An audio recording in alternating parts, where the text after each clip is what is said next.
चलें हम लोग स्टार्ट करते हैं बच्चे अब। और एमसीक्यूज टाइप में वन लाइनर की सूरत में जो है ना, रैंडमली जो जो मेरे माइंड में आते जाएंगे वो हम डिस्कस करते जाएंगे। बेटा ये आप मुझे बताएं कि ऑपरेशन साइक्लोन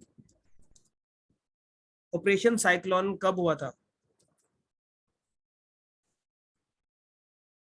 ऑपरेशन साइक्लोन 1979 से लेके 1992 तक जो है वो चला था। और बेसिकली इस ऑपरेशन के तहत अमेरिका ने अफगान मुजाहिदीन को असला प्रोवाइड किया था अगेंस्ट, किसके अगेंस्ट असला प्रोवाइड किया था?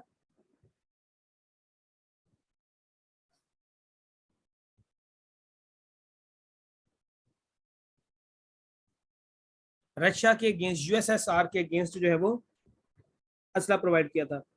उसके बाद बच्चे एक और चीज, अफगान वार स्टार्ट कब हुई थी? अफगान वॉर स्टार्ट कब हुई थी?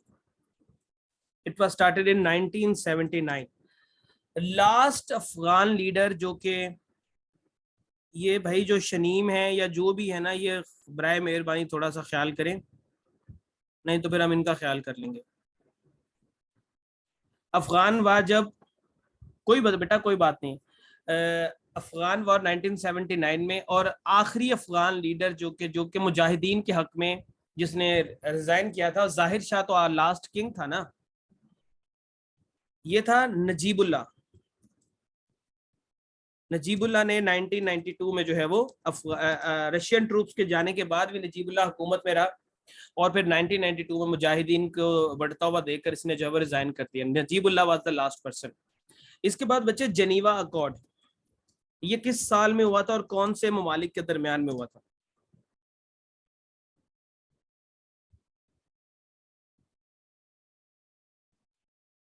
ये 1988 में हुआ था, बिटवीन पाकिस्तान एंड अफगानिस्तान। ठीक है, पाकिस्तान और अफगानिस्तान के दरमियान में हुआ था। नहीं बच्चे ऐसे नहीं कहते किसी भी मुल्क को, चाहे वो हमारा दोस्त हो या दुश्मन हो। अब ये अफगानिस्तान कुछ नहीं होता बेटा, अफगानिस्तान होता है। अफगानिस्तान के दरमियान में हुआ था। और इसे ब्रोकर किसने किया था? इसे ब्रोकर किया था रशिया ने और अमेरिका ने।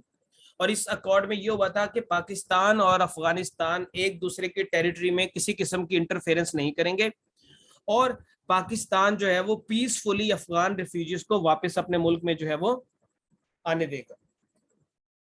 ठीक हो गया?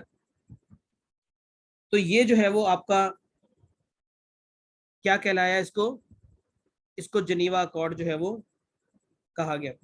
उसके बाद बच्चे ये रशियन डिसइंटीग्रेशन कब हुई थी?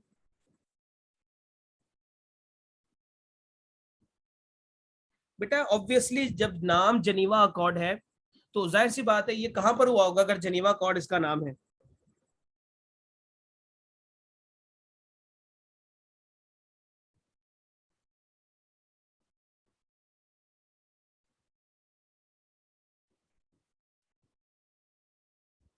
जनीवा ऑब्वियसली स्विट्जरलैंड के अंदर है। ठीक है, स्विट्जरलैंड के अंदर। स्विट्जरलैंड का कैपिटल कौन सा है?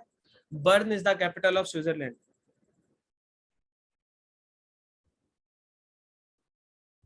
अच्छा बच्चे, एक लीडर था अफगान का, गुलबदीन हिकमत यार। गुलबदीन हिकमत यार प्रो पाकिस्तान था या प्रो रशिया था?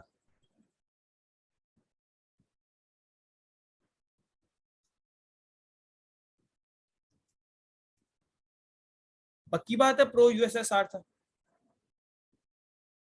कोई बात नहीं शनी बेटा, कोई बात नहीं। ये फिर सोच लें कि ये प्रो रशिया था।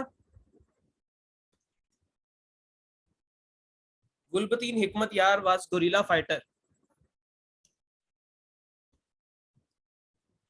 अब मैंने इशारा दे दिया, अब आप सोच लेंगे गोरिल्ला फाइटर होगा तो किसके प्रो होगा। यूएसएसआर की डिसइंटीग्रेशन 1991 में हुई थी, और तालिबान ने पहली हुकूमत अपनी अफगानिस्तान में कब कायम की? 1996 में। और वो खत्म कब हुई? 2001 में। दूसरी हुकूमत उन्होंने कब अपनी स्टार्ट की? 2021 में। और वो खत्म कब होगी? अल्लाह नोस। ठीक है, तो आपने सिर्फ यही चीज याद रखनी है के 2021 में जो है वो शुरू हुई है, खत्म में पता नहीं कब होगी। उसके बाद बच्चे नाउ और नेवर, ये पंफलेट किसने लिखा था?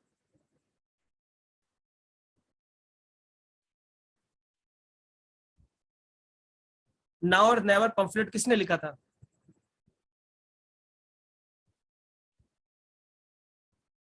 नहीं पता चल रहा?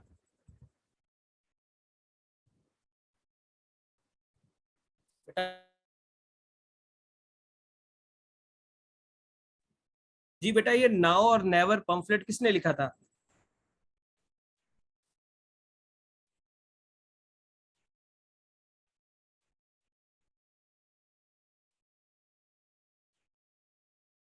No idea. चौधरी रहमत अली ने। किस साल में लिखा था ये? 1933 में। ठीक है।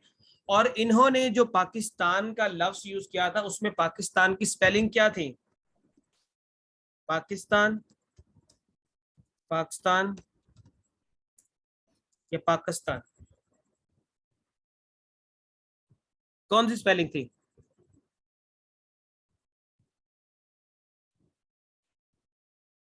यस, पाकिस्तान। वो फैसलाबाद का था ना चौधरी रहमत अली, थे तो गुजर ही, लेकिन वो पाकिस्तान प्रॉपरली फैसलाबादी तलफ्फुज है। ये जो है वो उन्होंने पाकिस्तान जो है वो कहा था,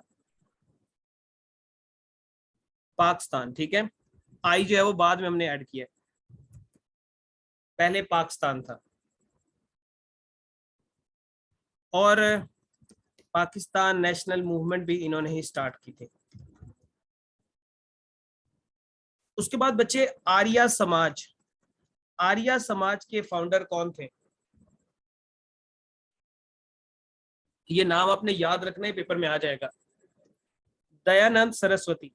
ये काफी ज्यादा जो है वो पीपीएससी और एफपीएससी के पेपर में, पाकिस्तान अफेयर का जहां पर पोर्शन है, ये पूछ लेते हैं दयानंद सरस्वती के बारे में। तो आर्या समाज आपको जो है वो दयानंद सरस्वती के जो है वो इसके फाउंडर है, और ये ऑर्गेनाइजेशन 1875 में जो है वो स्टैब्लिश हुए थे।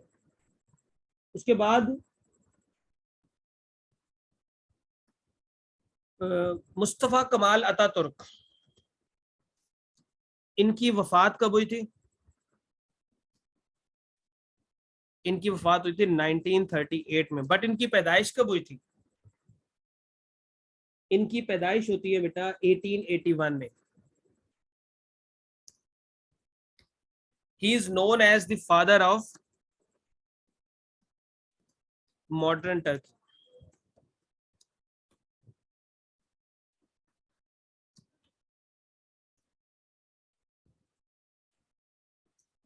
वार ऑफ इंडिपेंडेंस की मोस्ट इमीडिएट कॉज क्या थी? Immediate cause of war of independence.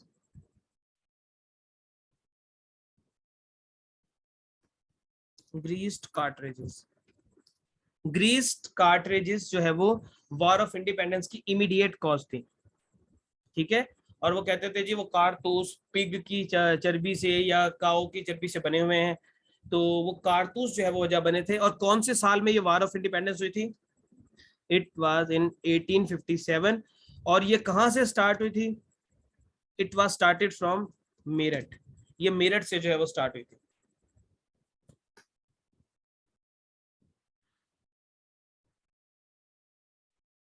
उसके बाद बच्चे आपका आ जाता है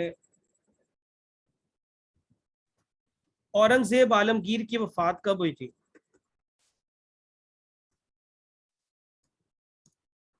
शाह वलील्ला की पैदाइश से 4 साल बाद। यस, झांसी की रानी यहीं पर ही थी। औरंगजेब आलमगीर की वफात शाह वलील्ला की पैदाइश से 4 साल बाद हुई। अब वो कौन सी, क्या डेट ऑफ बर्थ है उनकी? अब डेट ऑफ डेथ है 1707। शाह वलील्ला 1703 में पैदा होते हैं और इनकी वफात 1707 में होती है। औरंगजेब आलमगीर ने अपने वालिद को 8 साल आगरा के किले में कैद रखा। इनके वालिद का नाम क्या था? इनके पिता का, इनके फादर का, वालिद का नाम क्या था? Shahjahan, the master builder. ठीक है। Master builder. ये शाहजहां ये वाहिद मुगल बादशाह है जिसकी पैदाइश लाहौर फोर्ट में हुई है। लाहौर फोर्ट में जो है वो इनकी पैदाइश हुई। ठीक है, मुझे शो हो रहे हैं आप लोगों के मैसेज।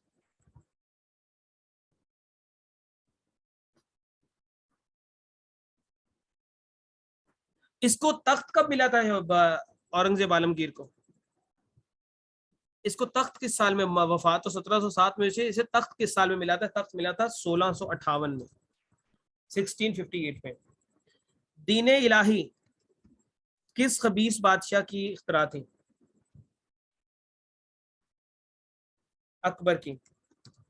अकबर ने जो है वो ये खबासत की थी दीन इलाही, इस्लाम को खराब करने की, इस्लाम को मलाइन करने की जो है वो इसने कोशिश की। और इसकी इस हरकत से ना हिंदू खुश हुए ना मुसलमान खुश हुए, हिंदू भी इसके खिलाफ हो गए थे कि ये हमारे दीन में जो है वो मिलावट कर रहा है। एक बंदे ने इसका दीन एक्सेप्ट किया, तो उसका नाम क्या था?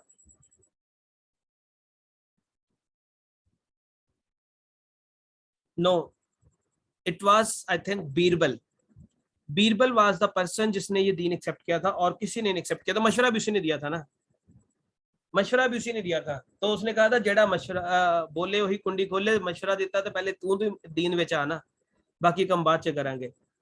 अब देखिए बच्चे, दीन इलाही के बनाने की वजह यह थी कि हिंदू और मुस्लिम फसादात बहुत ज्यादा हो रहे थे, और अकबर जो है ना थोड़ा सा दीन इस्लाम के अंदर जो है वो मॉडर्निटी लाना चाहता था, और वो चाहता था कि इनके बीच में इख्तलाफात खत्म हो। तो ये कहा गया कि हिंदू और मुस्लिम में यूनिटी इस तरह से हो सकती है कि अगर कुछ अच्छी चीजें इस्लाम की और कुछ अच्छी चीजें हिंदुइज्म की उठाकर उनको मर्ज करके एक नया रिलीजन बना दिया जाए जो दोनों कम्युनिटी के लिए एक्सेप्टेबल हो, तो उससे इख्तलाफात काफी हद तक खत्म हो सकते हैं। वहां पर बड़ी ही जब आप इंडो पाक हिस्ट्री पढ़ते हैं तो इसमें मैं आपको एक बात बताऊं कि Akbar was very religious person. इसकी जो वालदा थी वो इनको कहती थी कि आपने, इनकी वालदा अहले तशी थी, तो ये अपने टीचर के पास जब पढ़ने जाते, खुद ये इनके फादर सुन्नी थे, इनकी मदर जो है अहले तशी थी, इनकी मदर का इनकी पर्सनैलिटी पे बड़ा असर और रसूख था। तो ये चीज को थोड़ा सा ना रोक दें यहाँ पे। तो ये जब जहां पर पढ़ने जाते थे ना, तो इनके उस्ताद जो थे ना, वो नाम मेरे जहन में उनका नहीं आ रहा, वो बड़े ही मगरूर किस्म के इंसान थे, और उनको ना बड़ा गरूर था कि बादशाह का बच्चा मेरे पास पढ़ने आता है। तो वो क्या करते थे, यार दीन इलाही कौन से साल में जो है वो बेटा आया था?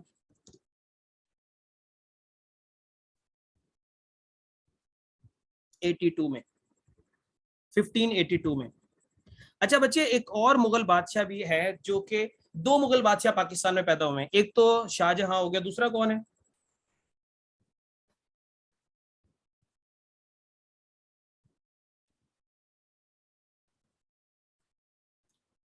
दूसरा शहजादा हुमायूं, मुगल बादशाह हुमायूं। मुगल बादशाह हुमायूं जो है वो पाकिस्तान में पैदा हुआ, उमरकोट के अंदर, सिंध में। नहीं नहीं नहीं नहीं, अकबर पैदा हुआ, सॉरी, माजरत माजरत माजरत। अकबर पैदा हुआ, अकबर हुमायूं का बेटा है, सॉरी, मैं हुमायूं को अकबर का बेटा सोच रहा हूँ। अकबर पैदा हुआ है उमरकोट के अंदर, ठीक है। अकबर और शाहजहां ये दो बादशाह हैं जो पैदा हुए हैं। उसके बाद बच्चे, बगदाद पैक्ट का दूसरा नाम क्या है? जी जी, पाकिस्तान अफेयर्स की। बगदाद पैक्ट का दूसरा नाम क्या है? सेंटो। सेंटो। और ये किस साल बनी थी?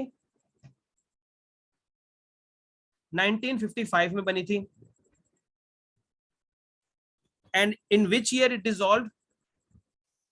ये किस साल डिसॉल्व हुई?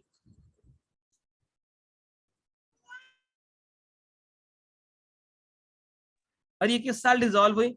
It was dissolved in 1979 because of Iranian revolution. Iran में रेवोल्यूशन आ गई थी जिसकी वजह से ईरान अपनी बहुत सारी कमिटमेंट्स को पूरा नहीं कर पाया था। तो इस वजह से इस इदारे की जो सेंक्टिटी है वो खत्म हो गई। पाकिस्तान ने इस इदारे को कब लीव किया?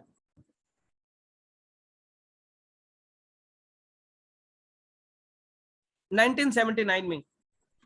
मनीला पैक्ट, ये किस, इसका दूसरा नाम क्या था?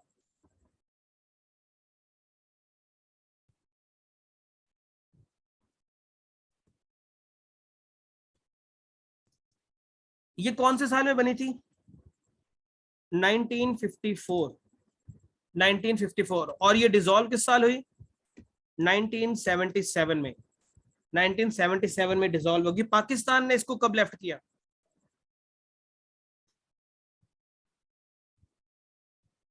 1973 में। पाकिस्तान ने 1973 में इसको जो है वो लेफ्ट कर दिया था। और वजह क्या थी कि ये बांग्लादेश की जो आज़ादी की जंग है उसमें पाकिस्तान की मदद नहीं कर सके थे। बेटा बैटल ऑफ बालाकोट कब हुई?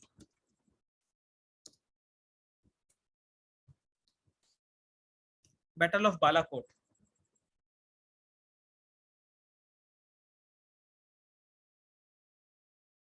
1831 में, 1831 में हुई। और यहां पर सैयद अहमद शहीद बरेलवी, उनकी जो है वो शहादत हुई। और सिखों के साथ लड़ते हुए, और उनकी जो जिहाद मूवमेंट थी उसको काफी धचका लगा यहाँ पर इनकी जो है वो शहादत के बाद, क्योंकि लोग मुंतशिर होना शुरू हो गए। लीडर जब शहीद हो जाए तो फिर बाकी लोग जो है वो फिर उसमें वो यूनिटी नहीं रह पाती। तो मूवमेंट तो चलती रही, बट उतनी बेहतरी के साथ जैसे बरेलवी साहब ने जो है वो चलाई थी वो नहीं चल सकी। ये जो बालाकोट है बेटा, ये कौन से शहर में आता है, कौन से मतलब रीजन में आता है पाकिस्तान के अंदर? बालाकोट केपीके में आता है। बेटा फिर सोच लें, बालाकोट केपीके में आता है या कश्मीर में आता है? गिलगित में तो बिल्कुल नहीं आता, कश्मीर में आता है। सवात वाली साइड पे आता है। भाई हम कह रही सवात वाली साइड पे आता है, ठीक है। तो एक बच्ची कह रही सर पहाड़ी इलाका है, बस वो पहाड़ों के पास आता है। बेटा ये कश्मीर में आता है।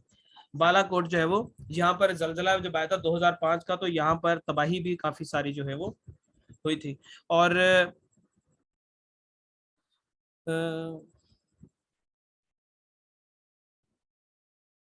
वंदे मातरम या वंदे मातरम, वंदे मातरम जो है वो ये किसने लिखा था? ये बैंकम चैटर्जी ने लिखा था, जो कि एक बंगाली नॉवलिस्ट थे। और उनके नॉवल का नाम था अनैदामत। वहां पर जो है वो उन्होंने ये वंदे मातरम जो है वो लिखा था। इंडिया का कौमी तराना कौन सा है? ये इंडिया के दो तीन एंथम के अंदर पार्ट ये है। इसकी इसकी लाइंस लिखी हैं। आजकल उनका जो कौमी तराना है वो जाना गाना माना है।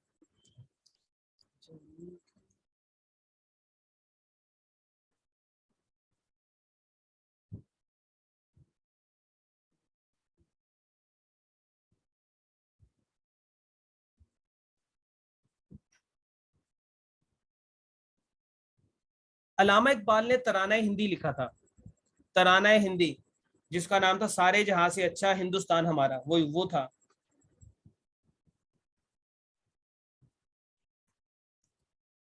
क्रिप्स मिशन हिंदुस्तान में कब आया?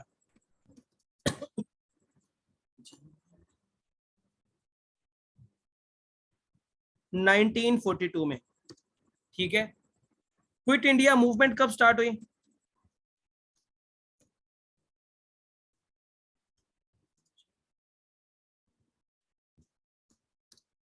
1942। इससे पहले स्टार्ट हुई या इससे बाद? क्रिप्स मिशन से पहले या बाद में?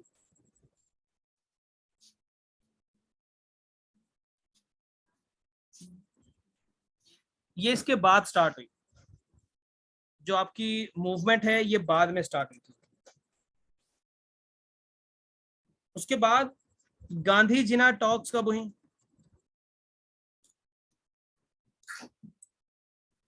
गांधी जिना टॉक्स 1944 में।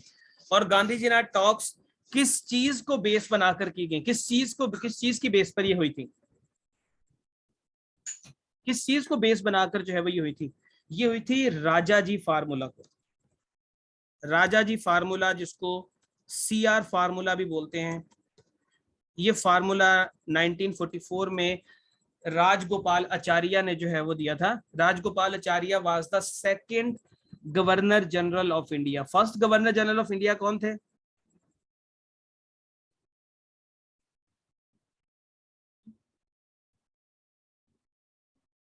Lord Mountbatten. Gandhi was never Governor General of India. Lord Mountbatten was the first Governor General of India and Rajgopalacharya was the second Governor General of India.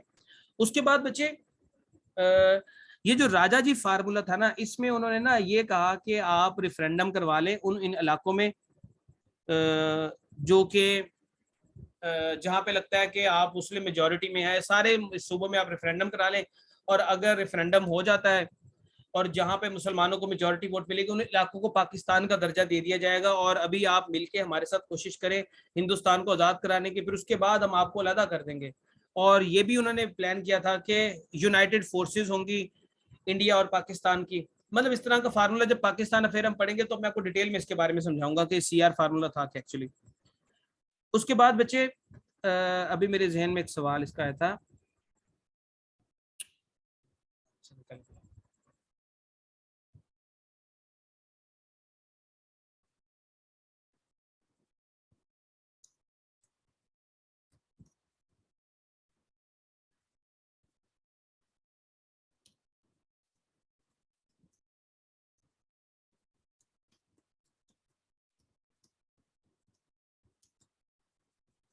India ने कब पाकिस्तान का पानी पहली दफा रोका था?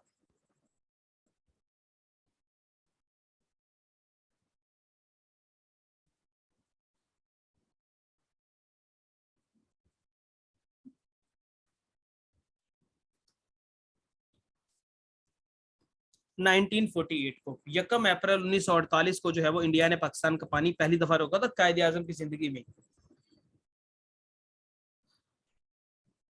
क्वीन एलिजाबेथ टू कितने साल पाकिस्तान की जो है वो क्वीन रही? पाकिस्तान की क्वीन कितने साल तक वो रही, या पाकिस्तान की जो हेड ऑफ स्टेट कितने साल तक रही? No, not for 9 years, not for 5 years, it was 3 to 4 years। 1953 में क्वीन ने जो है वो कोरोनेशन उनकी हुई थी, तो उधर से लगा लें 53, 54, 55 और 56, तकरीबन 3-4 साल का अरसा जो है वो क्वीन रही हैं। जब कॉन्स्टिट्यूशन बन गया तो पाकिस्तान ने फिर क्वीन का जो है वो खत्म कर दिया स्टेटस, और कॉमनवेल्थ से अलग होके अपना मामला जो है वो अलग कर लिया। क्वीन की जब कोरोनेशन हुई थी तो पाकिस्तान की तरफ से कौन गया था?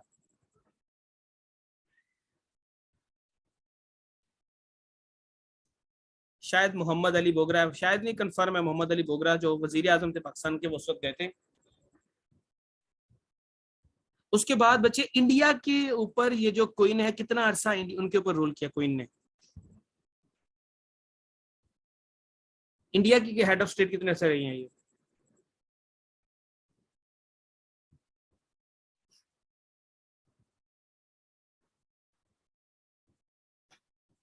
अगर पाकिस्तान की 3-4 साल रही है तो इंडिया की कितने साल रही होंगे भाई? ओ आंसर तो दें, गैस कर रहे हैं, कोई तुक्का मार लें।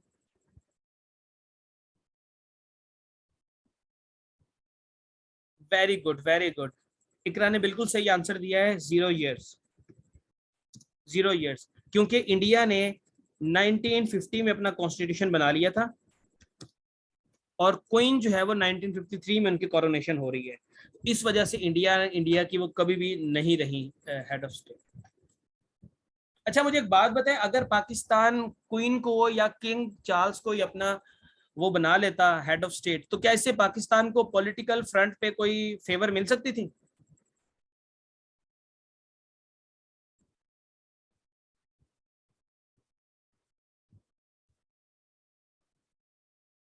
ऑब्वियसली मिल सकती थी, पाकिस्तान को काफी हद तक कुछ ना कुछ मिल जाती मदद। उसके बाद ये चोरा चोरी है या छोरा छोरी है इंसिडेंट?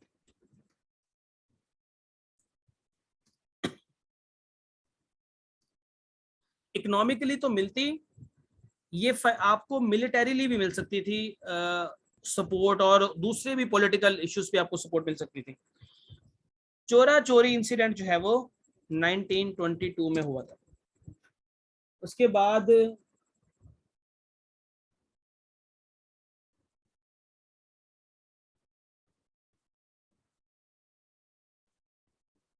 कांग्रेस किस साल बनी थी?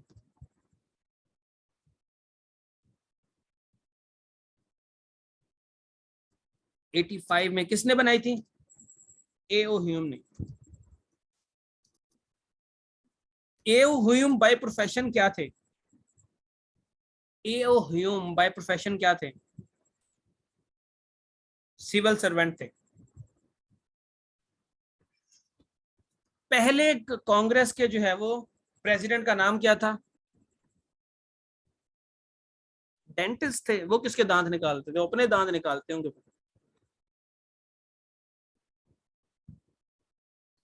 पहले उमेश चंद्रा बनर्जी, उमेश चंद्रा बनर्जी जो है वो पहले कांग्रेस के प्रेसिडेंट थे। पहले मुस्लिम प्रेसिडेंट कौन थे कांग्रेस के? बदरुद्दीन तैयब जी। ठीक है, बदरुद्दीन तैयब जी जो है वो पहले मुस्लिम थे। पहले ब्रिटिशर प्रेसिडेंट कौन थे? First British president of Congress, George Yule. First women president कौन सी थी कांग्रेस की? ये कुछ चीजें थी। Oldest political party of Indian subcontinent, oldest political party of Indian subcontinent कौन सी है?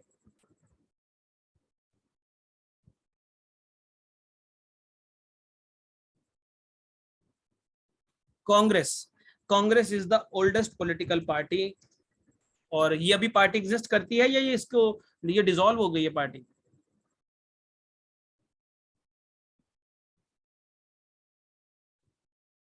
ये एग्जिस्ट करती है।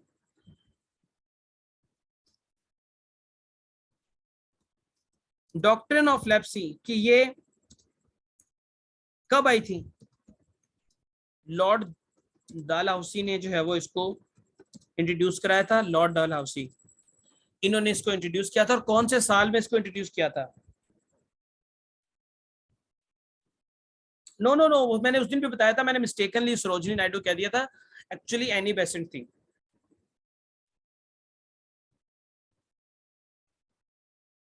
ये 1848 से लेके 1848 में स्टार्ट हुई थी और ये खत्म हुई थी 1856 में, इसको उठा लिया गया था। ये बेसिकली लैंड ग्रैबिंग की जो है वो एक तरह से जो हिंदुस्तानी लोगों की थी, उनकी लैंड के ऊपर जो है वो कब्जा करने के लिए डिफरेंट किस्म के बहाने कि अगर आप जैसे मिसाल के तौर पे मैंने किसी के बच्चे को गोद लिया हुआ है तो वो डायरेक्टली मेरा बेटा नहीं है, तो मेरे मरने के बाद मेरी लैंड उस तक नहीं जाएगी बल्कि ब्रिटिश गवर्नमेंट के कंट्रोल में आ जाएगी। इसी तरह अगर आप अपने डॉक्यूमेंट्स नहीं प्रोवाइड दिखा सकते लैंड के, तो फिर क्या होगा, आपकी लैंड को जो है वो ग्रैब कर लिया जाएगा ब्रिटिश गवर्नमेंट की तरफ से। मतलब ये एक तरह से एनेक्सेशन करने का तरीका था, जबरदस्ती जो ये जो नवाब थे, नवाबों की जमीन पे कब्जा करने की एक रीजन थी। और यही वजह थी वैसे तो ग्रीस्ड कार्ट्रिज वजह बनी थी वार ऑफ इंडिपेंडेंस की, बट ये डॉक्ट्रिन जो थी ये भी रीजन बनी थी हिंदुस्तान के अंदर वार ऑफ इंडिपेंडेंस की। उसके बाद पाकिस्तान में डेकेड ऑफ डेवलपमेंट किसको कहा जाता है? बेटा इसको मैं डिटेल में इसलिए नहीं बता रहा क्योंकि अभी इतना टाइम नहीं है, अभी सिर्फ एमसीक्यूज के पॉइंट ऑफ व्यू से जब पाकिस्तान अफेयर करेंगे तो आपकी सारी जो है वो जो एक प्यास है ना इसकी नॉलेज की, वो सारी की सारी इंशाल्लाह पूरी हो जाएगी। डेकेड ऑफ डेवलपमेंट किस टाइम पीरियड को कहा जाता है पाकिस्तान में?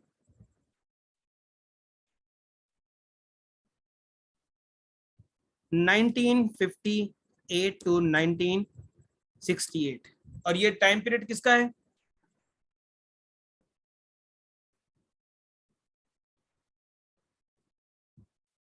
ये time period doctor Ayub Khan का। ठीक है, अयूब खान की रेजिग्नेशन कब होती है, कब वो रिजाइन करते हैं? No, he was not doctor, I was just, मैं प्यार से डॉक्टर बोलता हूँ उनको, सब बच्चों को स्टूडेंट्स को मैं प्यार से डॉक्टर ही बोलता हूँ। 1969। और इनकी मौत कब हुई थी? 1974 में इनकी वफात हुई थी। उसके बाद बच्चे दिल्ली प्रपोजल, ये किस साल आया था, हुआ था दिल्ली प्रपोजल? 1927 में। It was in 1927। और ये कौन से शहर में हुआ था?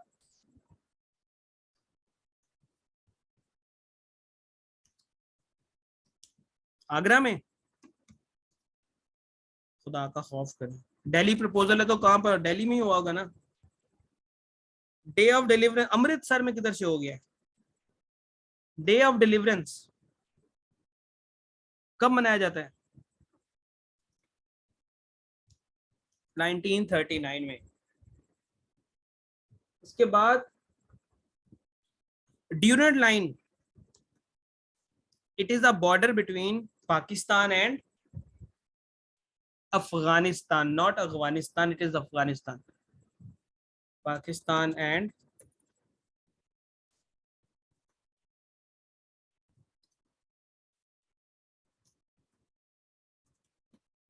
अफगानिस्तान।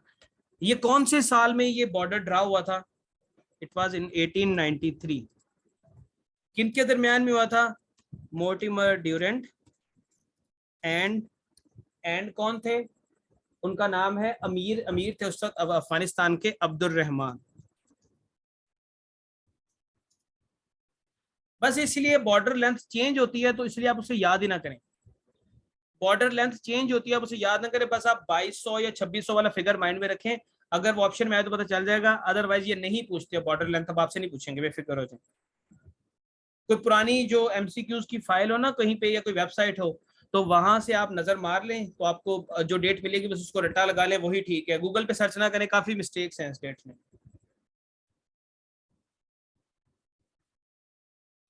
लास्ट अमीर ऑफ अफगानिस्तान, लास्ट अमीर कौन है अफगानिस्तान का?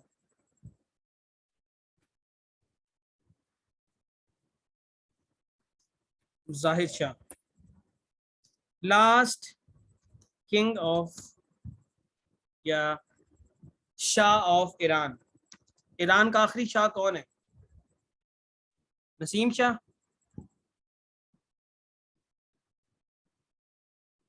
रजा शाह पहलवी।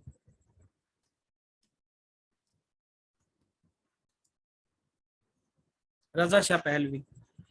जिस साल ईरान के अंदर रेवोल्यूशन आई थी उस साल ईरान ने ईरानियन एम्पायर की एस्टेब्लिशमेंट की कितनीवीं बर्थडे मनाई थी?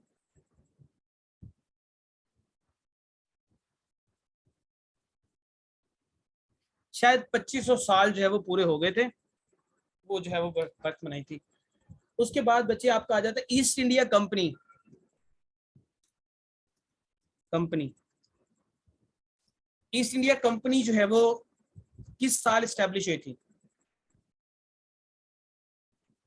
1935 में ईस्ट इंडिया कंपनी बनी थी। तो 1857 में क्या कर रहे थे हम लड़ाई किसके साथ कर रहे थे? भूतों के साथ।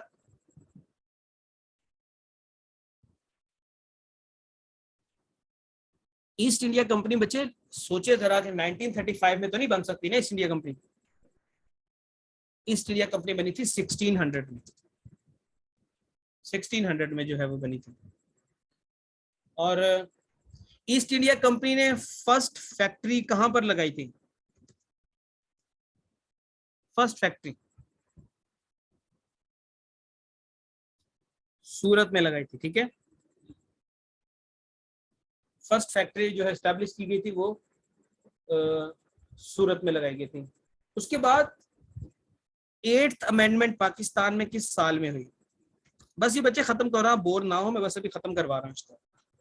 एट्थ अमेंडमेंट किस साल में हुई? Not it was not in Meerut, it was सूरत।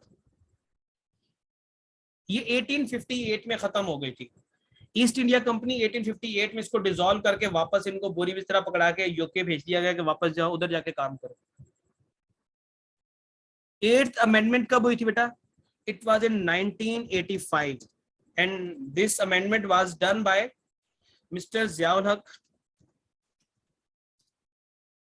जियाउल हक ने जो है वो ये एट्थ अमेंडमेंट आपकी की थी। उसके बाद बच्चे 18th अमेंडमेंट कब हुई थी?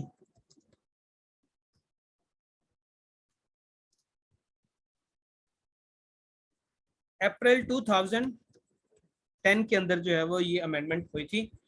और ये अमेंडमेंट के अंदर पाकिस्तान के अंदर एक आर्टिकल था कॉन्स्टिट्यूशन में 58(2)B, ये आर्टिकल को खत्म किया गया। इस आर्टिकल के मकसद ये था कि ये प्रेसिडेंट को पावर देता था, बिल्कुल बिलावल के फादर ने की थी, ये पावर देता था प्रेसिडेंट को टू डिसॉल्व पार्लियामेंट। और इसी आर्टिकल को यूज करते हुए पास्ट में सदर फारूक लगारी ने जो है वो पीपल्स पार्टी की हुकूमत को फारिग किया था।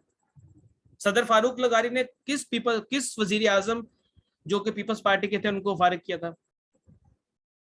बेनजीर। मैं आप लोगों के साथ उनका फारूक लगारी साहब का ना एक सराइकी इंटरव्यू, अगर आप लोगों में से कोई बच्चा सराइकी समझता हो, उर्दू भी वैसे उर्दू बोलने वाले भी समझ ही जाएंगे क्योंकि पंजाबी जैसा लहजा है उसका, तो वो इंटरव्यू जरा आप देखिएगा, तो उसमें वो वजह बताएंगे कि एक्चुअली उन्होंने बेनजीर की हुकूमत क्यों खत्म की थी। अगर वो ना खत्म करते तो शायद बेनजीर फांसी भी लग सकती थी टाइम से ही, क्योंकि उनके ऊपर एलिगेशंस थे कि सदर फारूक लगारी को पता चल गया था कि शायद इनकी भाई के कत्ल में बेनजीर का हाथ है, बेनजीर और आसिफ जरदारी का हाथ है। तो बेनजीर को पता है, सिर्फ क्लिफ्टन में इनके भाई को गोलियां मार के कत्ल कर दिया गया था। और जो बातें करने वाले लोग हैं वो ये कहते हैं कि जी जो जरदारी था ना, जरदारी को बेनजीर के भाई पसंद नहीं करते थे कि ये इसकी औकात है हमारे घर में शादी करने की, तो उन्होंने क्या किया था, जरदारी की जो आधी मूंछ थी ना वो काट दी थी। तो जरदारी को इस बात का बड़ा गुस्सा था कि मेरी आधी मूंछ काटी है, पूरी काट देते तो दोबारा से नाई के पास जाने का खर्चा कम होता। तो फिर जरदारी ने उसका जो है वो बदला लिया और बदला लेके जो है वो उनको मार दिया। वजह एक्चुअली नाई वाली बात तो मजाक में की, लेकिन मतलब कि लोग कहते हैं कि मूंछ आधी काट दी थी, तो जरदारी को उस बात का गुस्सा था कि मेरी बेइज्जती हुई है। वैसे हमारे गांव वगैरह में जो चोर पकड़ते हैं ना, तो चोर का भी यही करते हैं, आधी मूंछ काट दी, हमें उसकी जो है वो साफ कर दी। खैर वापस आ जाते हैं, 58(2)B को जो है वो खत्म किया गया। उसके बाद जियाउल हक की शहादत के बाद कौन पाकिस्तान का सदर बना? उनके नाम पे सवाबी में एक यूनिवर्सिटी भी है, इंजीनियरिंग यूनिवर्सिटी बड़ी मशहूर है, गुलाम इसहाक खान। गुलाम इसहाक खान ने मेरे कायद की हुकूमत को भी उलट दिया था। वो मेरे कायद कौन से थे?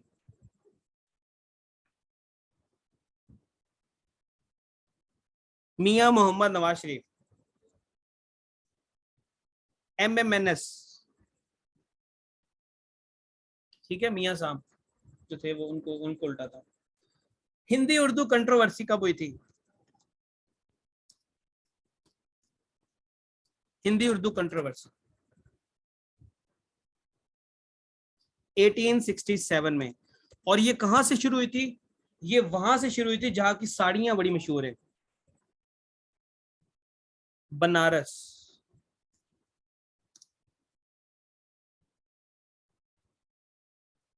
उसके बाद आपके पास बच्चे आ जाता है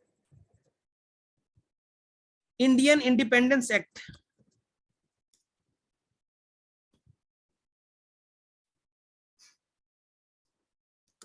इंडियन इंडिपेंडेंस एक्ट किस साल साइन हुआ?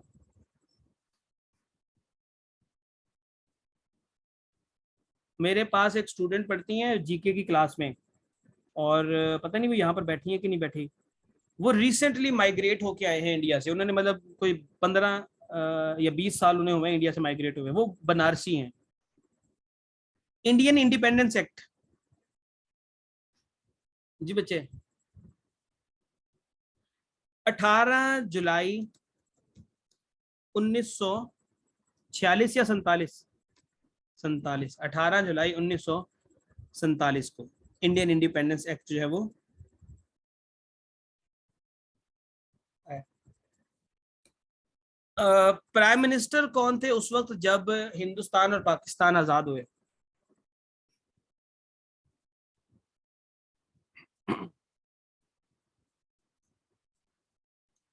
लॉर्ड वेबल नहीं थे बेटा, क्लेमेंट एटली थे।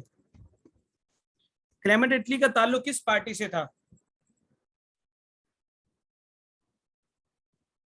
लेबर पार्टी से उनका ताल्लुक था।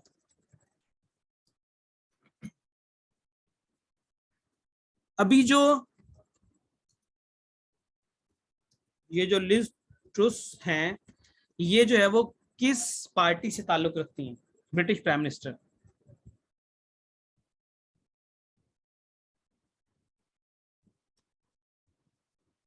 कंजर्वेटिव जो है वो पार्टी से ताल्लुक रखती हैं। ठीक है बच्चे, रोक लेते हैं इसको, अगर आप लोग थक गए हैं तो। स्क्रीनशॉट चाहिए इसका?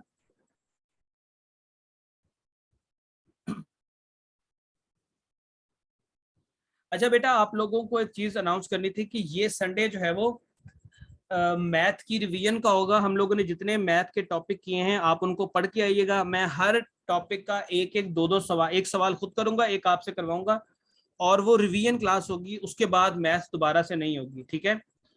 तो आप लोगों ने उसको मेंटली तौर पे प्रिपेयर हो के आना है कि इतवार वाले दिन 2-3 घंटे की हम लोग क्लास करेंगे मैथ की।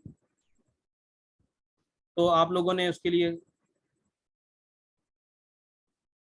ये करें इसको स्क्रीनशॉट। बेटा 8th अमेंडमेंट में पाकिस्तान को पार्लियामेंट्री गवर्नमेंट से सेमी प्रेसिडेंशियल में कन्वर्ट किया गया था, और दूसरा 58(2) भी इसमें ऐड की गई थी ताकि सदर जो है वो पार्लियामेंट को डिसॉल्व कर सके।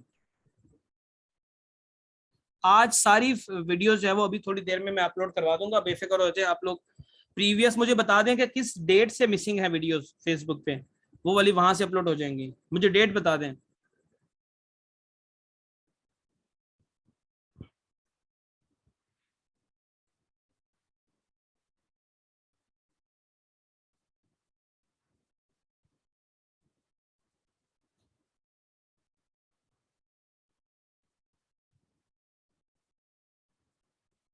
जी फेसबुक पे भी हैं, और फेसबुक पे जो है वो हमारे रेगुलर सीएसएस के बैच की हैं, और यूट्यूब पे जो है वो सारी वीडियोस अवेलेबल है। चले बच्चे, अब अपना ख्याल रखिएगा इंशाल्लाह। तो फिर कल आप लोगों से बात होगी, सीएसएस वालों से आज रात को ही हो जाएगी।